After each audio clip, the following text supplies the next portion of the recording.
अभिनंदन महाराष्ट्र, अतिशय आनंदाची बातमी। देशातील एकूण गुंतवणुकीच्या 52.46% परकीय गुंतवणूक एकट्या महाराष्ट्रात। गेले 2 वर्ष सातत्याने परकीय गुंतवणूक आकर्षित करण्यात क्रमांक 1 वर असलेल्या आपल्या महाराष्ट्रात 2024-2025 या आर्थिक वर्षाच्या पहिल्या तिमाहीत सुद्धा सर्वाधिक गुंतवणूक आली आहे।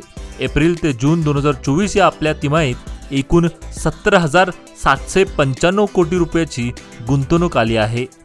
दुसऱ्या क्रमांकावरील कर्नाटक 19,059 कोटी, तिसऱ्या क्रमांकावरील दिल्ली 10,788 कोटी, चौथ्या क्रमांकावरील तेलंगणा 90,023 कोटी, पाचव्या क्रमांकावरील गुजरात 85,008 कोटी, सहाव्या क्रमांकावरील तमिळनाडू 83,025 कोटी, सातव्या क्रमांकावरील हरियाणा 58,018 कोटी, आठव्या क्रमांकावरील उत्तर प्रदेश 3,070 कोटी, नवव्या क्रमांकावरील राजस्थान 311 कोटी।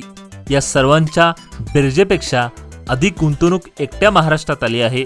थोडक्यात सांगायचे तर या तिमाहीत देशात आलेली एकूण गुंतवणूक ही 1,34,959 कोटी रुपये इतकी असून त्यापैकी 70,795 कोटी अर्थात 52.46% एकट्या महाराष्ट्रात आली आहे।